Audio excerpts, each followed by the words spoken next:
大家好，今天呢跟大家聊一个故事啊，这个故事的话是关于我自己本人第一次出国的经历啊。2016年的10月份啊，我去了韩国的济州岛啊，也算是第一次出国。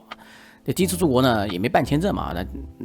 话说回来啊，就是那个时候是没有打算去出国的完完全全是也是意外吧。当时呢有一个活动啊，浦发银行的信用卡用户和携程网举办了一个活动啊，99元是去韩国，999的话是去日本啊。可想而知的话，日本物价高嘛。当时的话就是当月啊，它有活动嘛，这个活动期间内你刷卡刷了5万块之后啊，它会抽奖或者说抢购形式。反正对我来说这种东西啊，基本上那时候很容易啊。然后呢，结果呢，我这个活动抽中了啊，抽中之后呢，付99元啊，付给他99元，把这个权益买到，它是一个代码啊，这个代码的话就优惠代码嘛，然后你就在里面下单就可以了。它携程网是有个专门的网页，你下单就可以享受这个价格了套餐内容的话就是机加酒嘛，机票加酒店啊。当时我还不知道什么叫机加酒了，那次我才知道啊，就是双飞加3个晚上的住宿。那么由于第一次出国嘛，关键是英语有道不是很怕啊。本身的话，工作当中的话也经常用英语那么韩语啊不会啊。第二个的话，英语的话，就算是西班牙语，其实我也不是很怕。那个字啊，至少还能写出来啊，那个还能输入，对吧？输入在手机上里面。那你这个韩文的话，我没法输入嘛没法输入，我这个很难就是去翻译，对吧？没法写。那这个时候呢，就有点担心啊。那我就找朋友，我让我朋友跟我一起去，找了个好朋友啊。那个朋友是体制内的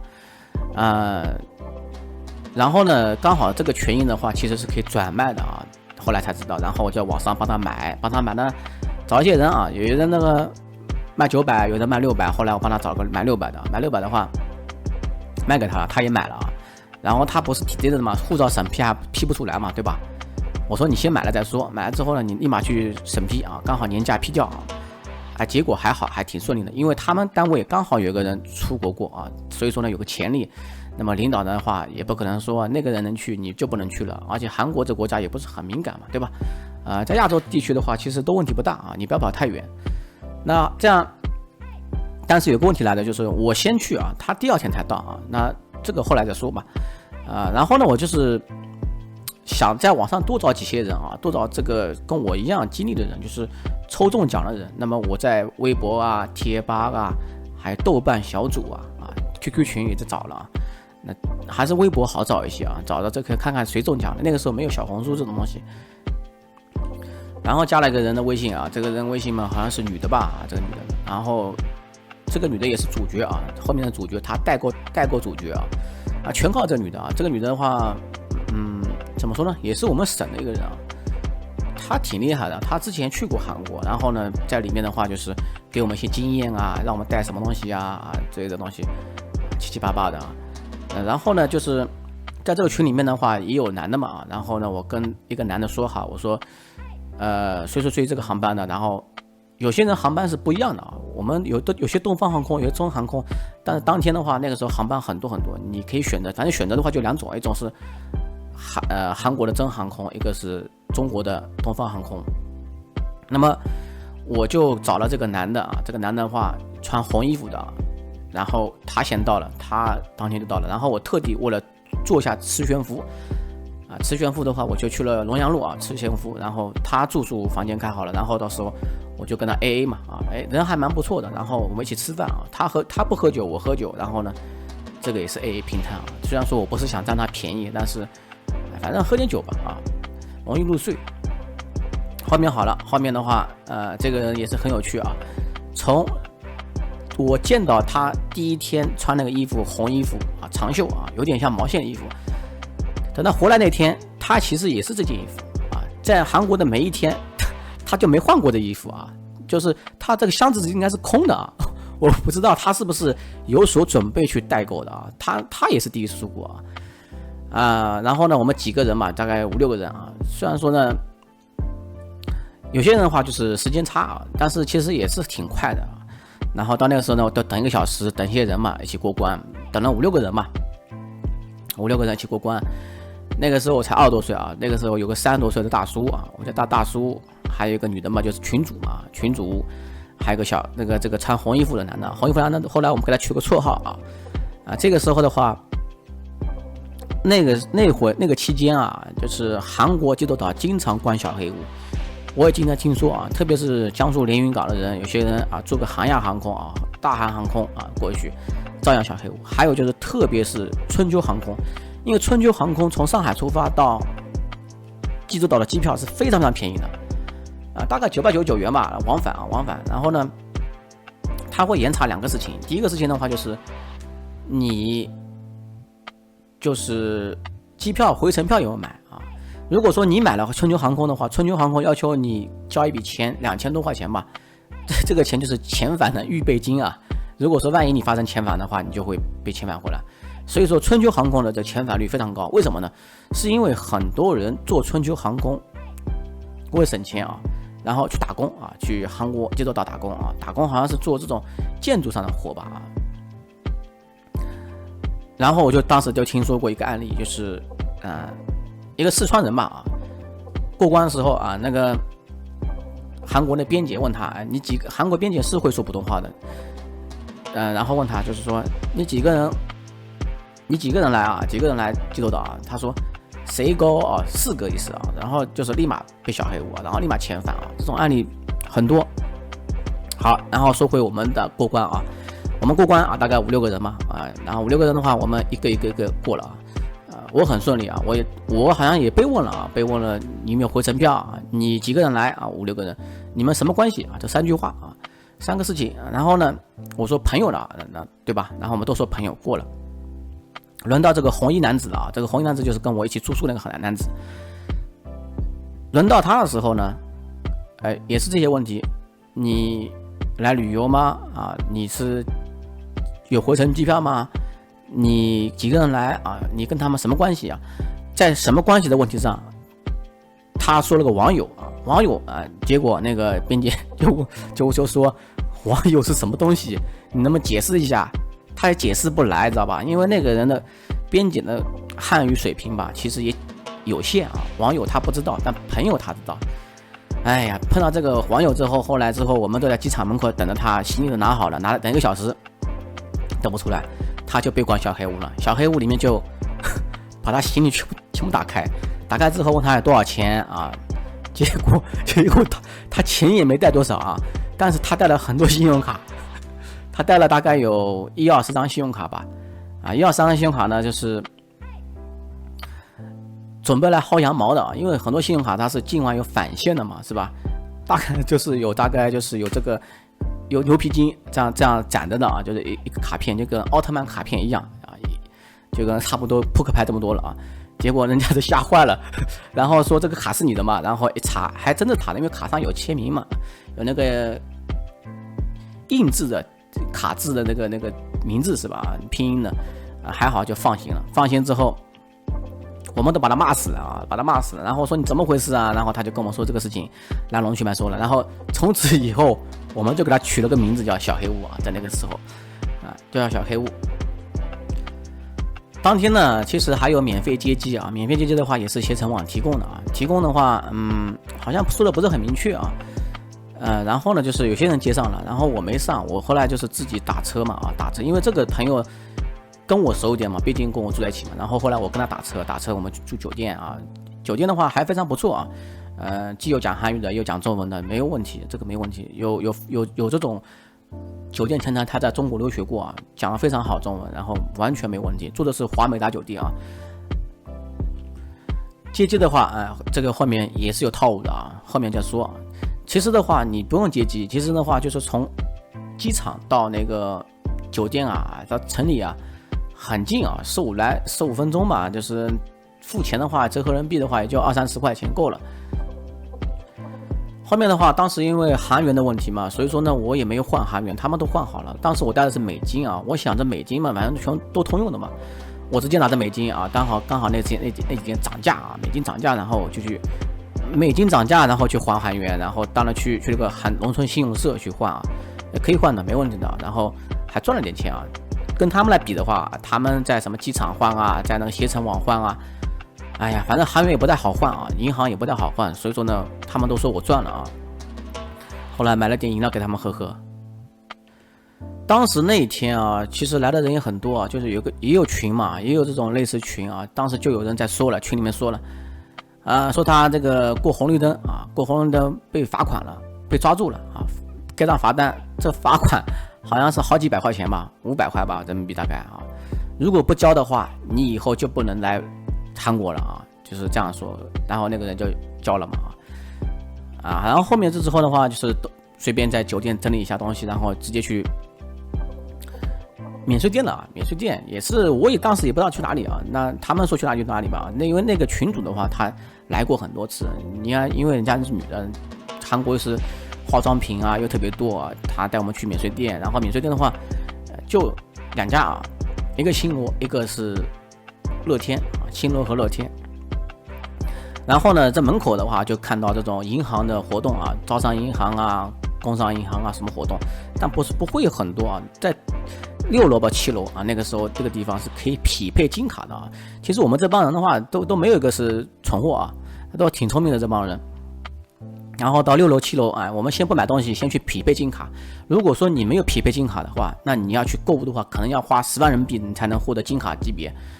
你就有工商银行或者说哪些银行共同中介最好这些信用卡、白金卡，然后你就可以匹配啊。然后呢，拿了很多优惠券啊，还代金券啊，就是一个信封一样的东西啊，然后就给你了嘛这代金券确实特别好，代金券的话是可以自己买东西的。我当时也没什么想买的东西，但没有超市嘛，我就买点吃的，然后换了买了个什么香蕉牛奶啊，那特别有名，香蕉牛奶啊。不过香蕉牛奶很贵啊，稍微买也没了。当时还那个超市的营业员，那个韩国那个女的，然后看我经常买这东西，还送了我一些喝的啊，我感觉还蛮不错的，像那个韩国人啊。好了，当天的话，其实呢，我就发了一些照片啊，呢，我也没打算要代购啊，我不喜欢代购，太累了啊。第二个的话，我这人很注意这种关税这种问题，因为我以前经常去香港嘛，知道这种你要带多的话，如果说万一被查的话，你会被列入灰名单的，以后你每一次回国你都会被严查，所以说我很注重这东西的啊，我不太愿意搞这代购啊。只要后来我发了这个在韩国旅游照片啊，在朋友圈发了，就立马有人在问我代购啊，有几个是亲戚啊，那有几个是非常要好的朋友，那没办法帮他们答应他们帮代购。然后我说好的啊，我说帮你代购的话，我原价帮你代啊，然后那好像是不太合理，是不是我就原价帮他代，为什么我可以做到原价帮他代呢？因为当时信用卡境外返现活动很多，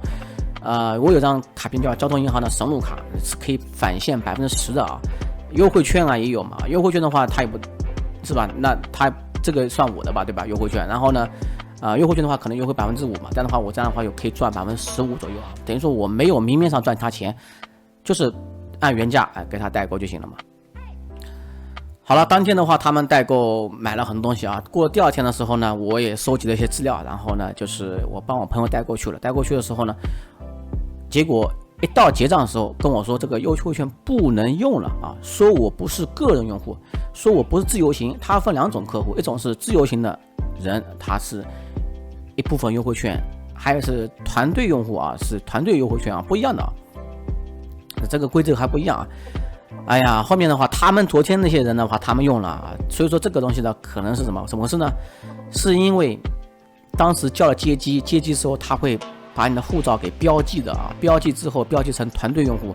其实我这个感觉也是猫腻啊，可能我不知道是携程问题还是什么问题啊，地接社问题。就是接机的话我没有接机嘛对吧？我没有接机的话他就会把你标记了，标记的话你就享受这个服务了，等于说把你从自由行变成了团队客户。那么你每次买东西啊，哪怕不领优惠券，你护照一刷它都会有返点，就是旅行社吃返点了。那这样子怎么办呢？那我肯定不爽啊。那我跟他说，后来我说我不是个人用户，后来的话韩国那边还好，那个人家主管跟我说了，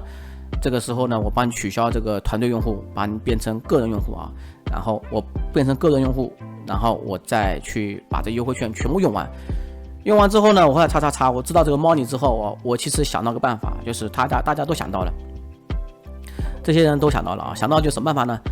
每次如果说我们自由行去济州岛啊，我们可以先用自由行的方法把这些个人优惠券全用完，用完之后呢，我们再去报团啊，报团不用报团，其实的话，你只要跟旅行社说好啊，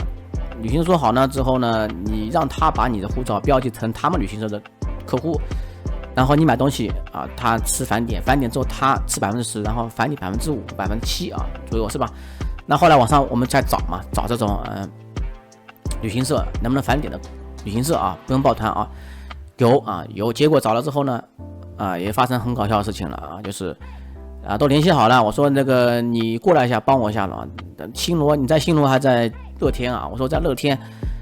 我说在2楼，你在哪几楼啊？他说他也在2楼。那2楼找不到你们，我说那个1楼吧，1楼大门口吧。我也在1楼门口，也找不到他。我说你去哪里了？怎么办啊？是吧？哎呀，这找不到，真找不到了。后来原来一问啊，结果他在首尔，我在济州岛啊，结果真白搭啊！济州岛这种旅行社还特别少啊。后来没找到也算了，不过这个事情我知道了，套路知道了啊。后面的话，其实我也发现了，其实也不用找这些旅行社，有个 APP 叫杰西卡的秘密啊，也非常不错，就是可以专门做返点的这个问题。现在的话，因为疫情，好像这个杰西卡的秘密的 APP 呢，好像是没有了，好像没有了啊。大家有兴趣都可以看一下。关于吃的话，我们大家一起吃。当天的话，就是到达机场的当天啊，我们给那小黑屋取了名绰号嘛，叫小黑屋，小黑屋。然后我们一起吃了烤黑猪肉啊，一般般啊，味道一般般，吃的还挺贵的啊，好像大概吃一顿的话总要600多人民币吧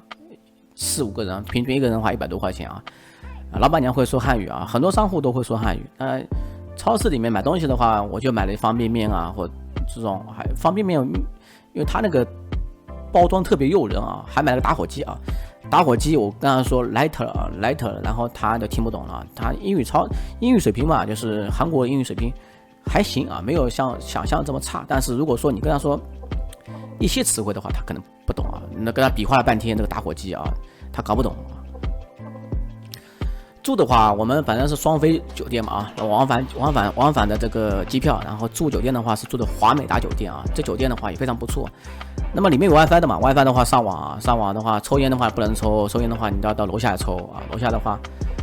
反正上网 WiFi 啊 ，WiFi 的话，我发现韩国也有墙啊，韩国有些网站上不去啊，会提示的，它会有个类似于 FBI 警告一样的，告诉你这个网站是不能上的，什么根据法律啊。电视机的话有那个成人频道，但是我不知道怎么调啊，它也是看不懂啊，好像加密了要付费啊，估计要去前台问一下，前台那个会说汉语的人又是女的，我更加不敢问了，对吧？如果是男的话，我还能问一问啊，女的话我就算了，不去问了，问了不去问啊。那么我们也不是纯粹代购啊，那反正呢后面的话我们商量好，总要去玩一下的吧啊，都要快走了，都要去玩一下的嘛。好像是最后一天嘛，最后一天的话就去了包车吧啊。前一天我们相约好，因为那个群主帮我们联系的包车啊，反正大家平摊 AA 啊，5、6个人，然后他组织啊，那这个我也还很感谢他啊。去什么日出峰啊、牛岛啊，本来去牛岛，但是后面因为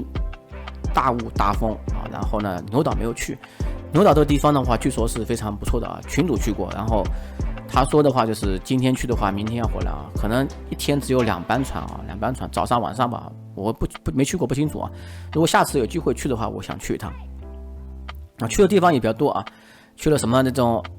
泰迪熊博物馆啊，什么性博物馆啊，反正就是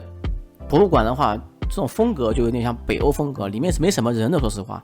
这个岛吧，我感觉有点像荒岛，这个人也特别少，真的特别少，而且跑来跑去吧，这风特别大啊！这个你要拍个照片啊，这个头发发型都吹乱啊，吹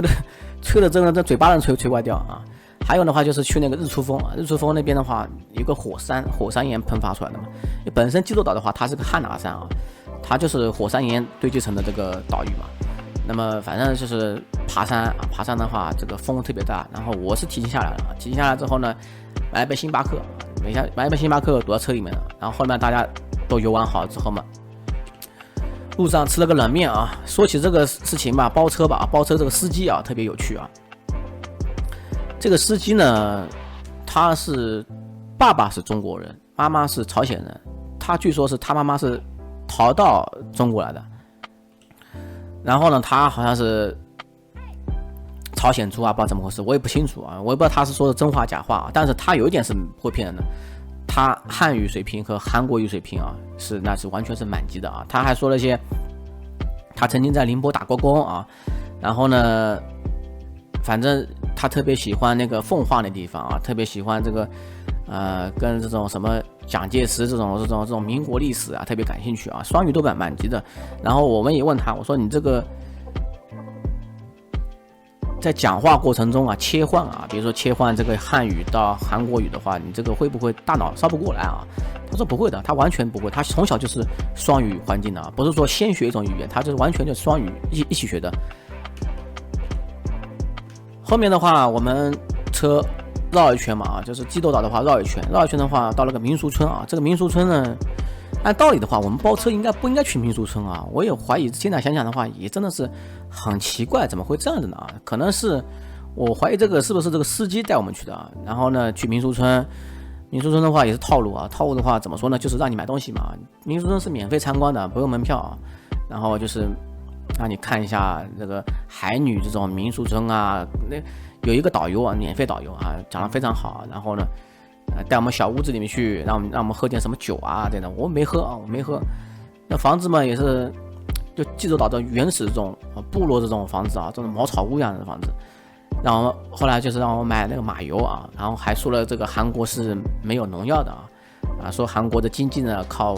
外贸啊之类的，靠这种化妆品啊免税啊这种啊吸引游客啊，因为韩国这个地少资源少之类的啊。那还说的这个韩国济州岛这个地方呢，女人养男人这个事情啊，韩女的特别辛苦啊，男人的话天天在家里面养马就行了啊，男人养马，女人呢去海里就是海女啊，海女的话就是要钻下水去啊，钻下海里面去，然后去挖什么贝壳啊，抓什么东西啊，抓海胆啊这的啊。当天晚上回来的时候呢，已经很晚了，很晚了之后呢，这个群主也是非常不错啊，然后呢带我们去吃了一个章鱼啊，章鱼宴，就是一个火锅，然后火锅很大的火锅，很长方形的矩形的火锅，那个地方呢要脱鞋子进去啊。那个时候我记得小黑屋好像是有点尴尬啊，好像穿了鞋子进去，他是穿鞋子进去了，他说他坚决不脱鞋子啊。为什么呢？怕脚臭啊，然后我们都脱鞋子了，然后他就不脱，然后他也没有走动啊，就别人也不知道他，说实话没关系啊。然后呢，就是吃这个活章鱼的话，他当着你的面啊，把那个章鱼脚啊剪下来啊，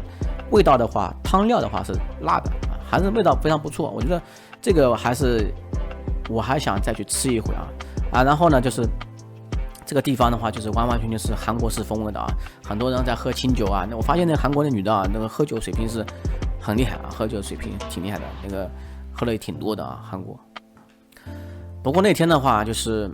说实话没吃好啊。后来的话，因为大家 AA 制嘛，所以说呢，我跟我朋友2个人呢，我们本来想喝酒的，但是呢，别人不喝酒，你喝酒，然后又 AA 制，那你占别人便宜不好嘛，是吧？然后呢，